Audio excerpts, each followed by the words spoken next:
শুভেচ্ছা আমাৰ অসমবাসী বা BTC-বাসী সবেক মই নতুন বছৰৰ শুভেচ্ছা হেৰি কৰিছোঁ। তেওঁলোকৰ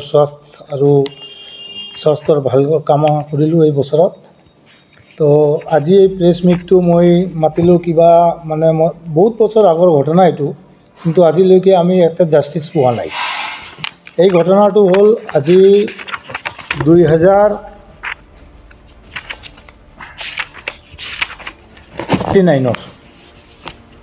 1999 মোৰ দেউতাই কোকৰাঝাৰত মানে এগ্ৰিকালচাৰ ফাৰ্মাৰবিলাকৰ কাৰণে এটা লেণ্ড ডোনেট কৰিছিল। এই লেণ্ডটো ডোনেট কৰিছিল কোল্ড ষ্ট'ৰেজৰ কাৰণে অন কণ্ডিশ্যন DRDA-ক। 99ত যেতিয়া ডোনেট কৰিছিল এই কণ্ডিশ্যনত দিয়া হৈছিল। তাৰপিছত তেওঁতে কি কৰিলে, তাতে এটা গোডাউন বনাই থ'লে। এই সময়ত গোডাউন বনোৱাৰ কাৰণে মোৰ দেউতাই এইটো আকৌ 2001ত 12/11/2001 মোৰ দেউতাই আকৌ ডেপুটি কমিশ্যনাৰ যি চেয়াৰমেন হয় DRDA-ৰ তাক এটা চিঠি লিখিছিল যে আপোনালোকে আমি যিটো কণ্ডিশ্যনত লেণ্ডটো ডোনেট কৰিলোঁ এইটো আপোনালোকে ফুলফিল কৰা নাই। এই ফুলফিল নকৰাৰ কাৰণে আমি এই লেণ্ডটো এতিয়া আৰু আপোনাৰ ওচৰত নাৰাখিম, আমাৰ লেণ্ডটো ঘূৰাই দিব লাগে। এই সময়ত মোৰ দেউতাই এই চিঠিত একদম ডাইৰেক্টলি ক্লিয়াৰ কাট লিখিছিল, I and under the subject please be transferred to me immediately and the gifted letter be treated as cancelled. এইটো 12/11/2001ত মোৰ দেউতাক কৈছিল। তাৰপিছতো এই সময়ত কিন্তু BTC হোৱা নাই। BTC আমাৰ 2003ত হৈছে আৰু BTC ফৰ্মেশ্যনটো আই থিংক ডিচেম্বৰ 2003ত হৈছিল, 2 বা 3 তাৰিখত। এইটো দিয়াৰ পিছত আমাৰ DC তাৰ পৰা ফাইল মুভমেণ্টো কৰিছিল। তাৰপিছত আৰু আমি হেৰি কৰিব নোৱাৰিলোঁ, মোৰ ঘৰত বিয়া আছিল, মোৰ দেউতা আমি চবে ৰাজস্থানতে আছিলোঁ। এই 2002ৰ লাষ্ট পাৰ্টত মোৰ ছিষ্টাৰৰ বিয়া আছিল। তাৰপিছত মোৰ দেউতা 20-22 দিনৰ পিছত শুকাই গ'ল। মোৰ দেউতা যোৱাৰ আগত কৈছিল যে এইটো মই ৰিটাৰ্ণ বিচাৰিছিলোঁ, এইটো তই কণ্টিনিউ ফাইট কৰি থাকিবি। তাৰপিছত মই তাৰ পৰা ঘূৰি অহাৰ পিছত BTCৰ হাতত চব ট্ৰান্সফাৰ হৈ গ'ল 2003ৰ পিছত। 2003 ডিচেম্বৰত হ'লে, কিন্তু মই 2003 ডিচেম্বৰ মাহত মই এটা চিঠি লিখিছিলোঁ ডেপুটি কমিশ্যনাৰৰ ছেইম মেটাৰ লৈ। এই সময়ত ডেপুটি কমিশ্যনাৰ কৈছে ঠিক আছে, আপোনাৰ মেটাৰটো একদম জেনুইন হয়, এইটো আমি প্ৰচিড কৰি আছোঁ, কিবা হ'ব, কিন্তু এতিয়া BTC হৈছে, এতিয়া এইটো ট্ৰান্সফাৰ হ'ব BTCত। লেণ্ড ৰেভিনিউটোৰ BTCত ট্ৰান্সফাৰ হৈ গ'ল। ট্ৰান্সফাৰ হোৱাৰ পিছত আমি কোনো ৰিপ্লাই নাপালোঁ, একো নহ'ল। মই এইটো কণ্টিনিউ ৰাখিলোঁ। তাৰপিছত মই 2/5/2008 মই চিফক এটা লেটাৰ লিখিছিলোঁ। আমাৰ এই সময়ত যিটো চিফ, এই সময়ত চিফ ছাৰ হয়তো বাহিৰত আছিল, আমাৰ কাম্পাছাৰ অন চাৰ্জ আছিল চিফত। তেতিয়া কাম্পাছাৰ এইটো পুট আপ দিছিলে। মই চিঠিটো দিছিলোঁ যে prayer for instruction to the PD DRDA Kokrajhar to vacate the unutilised land and to make a agreement for monthly rented system from the date of occupation of plot. কাম্পাছাৰে এই ফাইলটো পুট আপ কৰিছিল। ফাইলটো put up কৰাৰ সময়ত মই এদিন present যিটো secretary আছিল আমাৰ DRDA ইনচাৰ্জ, তাৰ লগত মই লগ ধৰিছিলোঁ। তেতিয়া সি মোৰ লগত বেয়া বিহেভিয়াৰ কৰিলে। সি মোক ক'লে আপুনি মাৰোৱাৰী মানুহবিলাকে এনেকৈ ইয়াৰ BTC বড়োলেণ্ডৰ পৰা পইচা লৈ ৰাজস্থানত লৈ যাব। এইটো আমাৰ প্ৰেষ্টিজৰ মেটাৰ হৈছে এটা। মই তাহাঁতক কৈছিলোঁ মই কিন্তু পইচাৰ কাৰণে অহা নাই, মোৰ দেউতা এটা কজৰ কাৰণে এইটো ডোনেট কৰিছিল, এই কজটো আপোনালোকে ফুলফিল কৰা নাই। তেতিয়া সি মোক বেয়াকৈ কৈছে, কেলাকুলি মানে বেয়া ভাষা ইউজ কৰিছিল ছেক্ৰেটাৰীয়ে। সেই কমপ্লেইনটো এই সময়ত মই কৰিছিলোঁ কাৰোবাক, কিন্তু মই এতিয়া নাম মেনশ্যন নকৰোঁ, কাৰণ এতিয়া চৰকাৰো নাই, লাষ্ট চৰকাৰটো। সেইটো ফলটো হ'ল ছেক্ৰেটাৰী। যেতিয়া এজন চিফে যদি পুট আপ কৰিব দিছে, সেইটো পুট আপ কৰি একশ্যন ল'ব লাগিছিল, তেওঁতে একশ্যন লোৱা নাই। তাৰপিছত কি হ'ল, এদিন চিফ ছাৰে মোক ক'লে যে এই লেণ্ডটো আপোনালোকৰ, আমি ইয়াত গেষ্ট হাউচ বনাব বিচাৰি আছোঁ।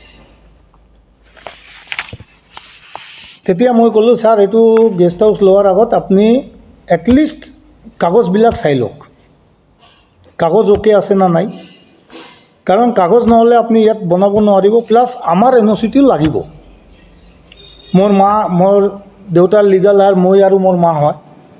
তো আমাৰ লিগেল মানে NOC-টো লাগিব। NOC নল'লে আপুনি ইয়াত একো কৰিব নোৱাৰে, এইটো ইলিগেল। আৰু কাগজবিলাকো টোটাল আপ টু ডেট হ'ব লাগিব। তেতিয়া চিফ ছাৰে হাগ্ৰামা ছাৰে এই আমাৰ প্ৰেজেণ্ট যিটো ইনচাৰ্জ আছিল GAD-ৰ অনিত্য ব্ৰহ্ম ছাৰ, তাক এইটো দায়িত্ব দিছিল। অনিত্য ব্ৰহ্ম ছাৰে এতিয়া কি কৰিলে মই ক'ব নোৱাৰোঁ। যেতিয়া তাত ফাউণ্ডেশ্যন হ'ল গেষ্ট হাউচটো, মই তেতিয়া অনিত্য ব্ৰহ্ম ছাৰক সুধিছিলোঁ, ছাৰ এইটো কি হ'ল, আপোনালোকে ডকুমেণ্টবিলাক চাইছে না চোৱা নাই, বা আমাৰ NOC লোৱা নাই? দে হ'ব, আমি চাই থাকিম, এইটো চব হ'ব। এনেকৈ কৰি আমাক এভইড কৰিলে। তাতে ফাউণ্ডেশ্যন হ'ল, গেষ্ট হাউচ হ'ল, এইটো BTCৰ পইচা ইউজ হ'ল তাত। কিন্তু আমি এই ফাইটটো বন্ধ কৰা নাই, আমি কণ্টিনিউ ৰাখিছিলোঁ। তাৰপিছত মই at least 10 times after the foundation মই 10 বাৰ অনিত্য ব্ৰহ্ম ছাৰৰ লগত লগ ধৰিছোঁ তাৰ চেম্বাৰত গৈ। এতিয়া মই জমি ডনেট কৰা মানুহ, মোৰ দেউতাই ডনেট কৰিছে, আমি কি তাৰ ওচৰত গৈ গৈ ক'ব লাগে আপুনি কাগজবিলাক চব চাওক, আমাৰ NOC-টো ল'ব লাগে? এইটো মোৰ দায়িত্ব নহয়, এই দায়িত্বটো ব্যুৰ'ক্ৰেচিৰ হয়। এতিয়া যদি কোনোবা গভৰ্ণমেণ্টে এটা কেবিনেটৰ ডিচিজন লৈছে আমি এই কামটো কৰিম, এইটো ইমপ্লিমেণ্টেশ্যনৰ কাম হ'ল ব্যুৰ'ক্ৰেচিৰ। ব্যুৰ'ক্ৰেচিৰ চব ডকুমেণ্টছবিলাক ৰেডি কৰিব লাগে, ৰেডি কৰি তাত ছাবমিট কৰিহে এইটো মেপ চেপ বনাব লাগে। তাতে তেওঁতে মেপ বনাইছে কেনেকৈ ক'ব নোৱাৰোঁ, তেওঁতৰ লগত লেণ্ড ডকুমেণ্ট একো নাই, তেওঁতে DRDৰ পৰা লেণ্ড লোৱা নাই, লেণ্ডৰ কোনো কাগজ লোৱা নাই মই জনামতে, যেতিয়ালৈকে মই অনিত্য ব্ৰহ্ম ছাৰক লাষ্ট লগ ধৰিছিলোঁ। সি মোক ডাইৰেক্ট কৈছে DRDৰ পৰা আমাৰ ওচৰত একো কাগজ অহা নাই, আমি এইটো প্ৰচিড কৰি আছোঁ। আমাৰো তেনেকৈ হেৰি নাই যে আমিতো লেণ্ড ডনেট কৰিছিলোঁ ক'ল্ড ষ্টোৰেজৰ কাৰণে, এইটোৰ নক্সাও আছে ক'ল্ড ষ্টোৰেজৰ, আৰু তাতে আমাৰ লেণ্ডৰ গাৰ্ড নম্বৰ পাট্টা নম্বৰ মেনশ্যন কৰা আছে ক'ল্ড ষ্টোৰেজৰ ওচৰত, যে লেটাৰটো আমাক DC দিলে যে আমি এইটো ইউজ কৰিম। তাৰপিছত এইটো গেষ্ট হাউচটো হৈ গ'ল। গেষ্ট হাউচ হ'লে মোৰ কোনো হেৰি নাই যে গেষ্ট হাউচ তেওঁতে বনাইছে তেওঁতৰ ফল্ট। মোৰ ওচৰত আজি ডেট হ'ল 2 জানুৱাৰী 2022, আমাৰ পৰা আজিলৈকে কোনো NOC লোৱা নাই। মোৰ মাৰ পৰা বা মোৰ পৰা কেতিয়াও আহি খোজা নাই আপুনি NOC দিয়ক। টোটাল ইলিগেলভাৱে তাত এটা কনষ্ট্ৰাকশ্যন কৰি গেষ্ট হাউচ বনাই দিয়া হৈছে। এইটো টোটাল ভুল হ'ল ব্যুৰ'ক্ৰেচিৰ, কোনো চৰকাৰৰ ভুল নহয় ইয়াত। ব্যুৰ'ক্ৰেচি যদি এই ভালকৈ কৰিল হয়, ডকুমেণ্টবিলাক চাইল হয়, তেতিয়াহ'লে কেতিয়াও ইয়াত গেষ্ট হাউচ নহ'ল হয়। কাৰণ ইয়াত ক্লিয়াৰ লেখা আছে 2001-ত মোৰ দেউতাই যে ডনেট লেটাৰ ট্ৰিটেড এজ কেঞ্চেলড। এতিয়া 2001,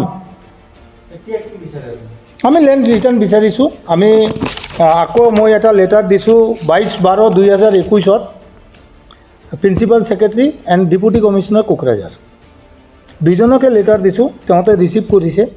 মই প্ৰিন্সিপাল ছেক্ৰেটাৰীক পোৱা নাই, সি কোনোবা মিটিঙত আছিল, তাৰ PA ৰিচিভ কৰিছে।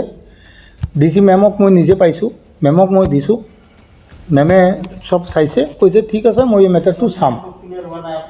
চাই আমি ভাবিছোঁ আমাৰ প্ৰেজেণ্ট গভৰ্ণমেণ্ট, আগৰ গভৰ্ণমেণ্ট আমাক কিবা হেল্প কৰিব বা কিবা এটা একশ্যন ল'ব, কিন্তু কোনো একশ্যন লোৱা নাই। নতুন গভৰ্ণমেণ্ট হোৱাৰ পিছত, যিটো আমাৰ এই UPPL BJP গভৰ্ণমেণ্ট হোৱাৰ পিছতো মই অনিত্য ব্ৰহ্ম ছাৰক 2 বাৰ কল কৰিছোঁ, ছাৰ এইটো এতিয়ালৈকে আপোনাক কোনো প্ৰচিড কৰা নাই, আপোনালোকে ইলিগেলভাৱে এইটো বনাই ৰাখিছে, হ'ব আমি চাই থাকিম। এইটো এনচাৰ নহয়। আমি লেণ্ড আগৰ পৰাই ৰিটাৰ্ণ বিচাৰি আছোঁ, আমি কেতিয়াও গেষ্ট হাউচৰ কাৰণে পাৰ্মিশ্যন দিয়া নাই, আজিলৈকেও দিয়া নাই। লেটাৰ দিয়াৰ আগত মই লিগেল এডভাইচ লৈছোঁ, ইয়াৰ পৰা নহয়, মই সুপ্ৰিম কোৰ্টৰ মোৰ এজন বন্ধু আছে, তাৰ পৰা এই কাগজ চব যিমান ডকুমেণ্টছ আছে দি পেলাই মই লিগেল এডভাইচ লৈছোঁ, ইয়াতেও লৈছোঁ আৰু কিছুমান জেগাত লৈছোঁ। তেওঁতে কৈছে আপুনি এইটো দিব পাৰে, কাৰণ মই কোনো জেগাত ইয়াত ফল্টত নাই। মই যদি ফল্টত থাকিলোঁ হয় তেতিয়া মই এইটো নিদিলোঁ হয়। মোৰ টোটাল ডকুমেণ্টছ মোৰ লগত আছে, এইটো নহয় যে নাই। যদি দৰকাৰ পৰে মই আইনৰ সহায় ল'ম, এইটোত কোনো ডাউট নাই, মই 100% আইনৰ সহায় ল'ম। আৰু এই মেটাৰত এতিয়া মই মানে প্ৰিন্সিপাল ছেক্ৰেটাৰীক মই 22 তাৰিখত দিছোঁ, ডিচিকো মই 22 তাৰিখে ছাবমিট কৰিছোঁ, কিন্তু আজি 2 তাৰিখ হ'ল, কিন্তু এতিয়ালৈকে কোনোবাই প্ৰচিড কৰি মোৰ ওচৰত এতিয়াও অহা নাই বা সোধা নাই যে আপুনি এইটো দিলে কিহৰ কাৰণে দিলে। এই মেটাৰত এতিয়া মোৰ কোনো চৰকাৰৰ ওপৰত কোনো ফেট নাই। মোৰ ডিচি মেমে এটা এচুৰেঞ্চ দিছে, শৰ্মা মই চাম মেটাৰটো আপোনাৰটো ভাল কি কৰিব পাৰোঁ, কিন্তু মোৰ এতিয়া এটা ৰিকুৱেষ্ট, এই মেটাৰত মই এতিয়া মানে মিডিয়াৰ মাজত দি মিডিয়াৰ থ্ৰু দি মই CM ছাৰক ৰিকুৱেষ্ট কৰিম যে এই মেটাৰটো ছাৰ পাৰ্চনেলি আপুনি অলপ চাব লাগে, কাৰণ BTC চৰকাৰৰ কোনো চৰকাৰৰ ওপৰত মোৰ ভৰসা নাই। আৰু এই যে কাম্পাছাৰৰ লেটাৰটোও আছে ইয়াত, পাৰ্চনেলি মই লগ ধৰি কৈছোঁ, কোনো ৰেছপন্স মই পোৱা নাই আজিলৈকে। বিউৰ'ক্ৰেচিটো ডাইৰেক্ট আমাক ঘূৰাই দিয়ে, অফিচত সোমাব নিদিয়ে মাজে মাজে। মই যদি এটা শ্লিপ লিখি পঠাওঁ যে মই আহিছোঁ বুলি, মানে তাত চেম্বাৰত সোমাব নিদিয়ে। আমি ভিক্ষা খুজিব যোৱা নাইতো। মই এটা লেণ্ড দনি কৰিছোঁ, টোটাল লেণ্ড কিমান জানে আপোনালোকে? 2 বিঘা 4 গাঠা 18 লেচা, অলমষ্ট 3 বিঘা লেণ্ড হয় এইটো। এইটোত কোনো ডাউট নাই।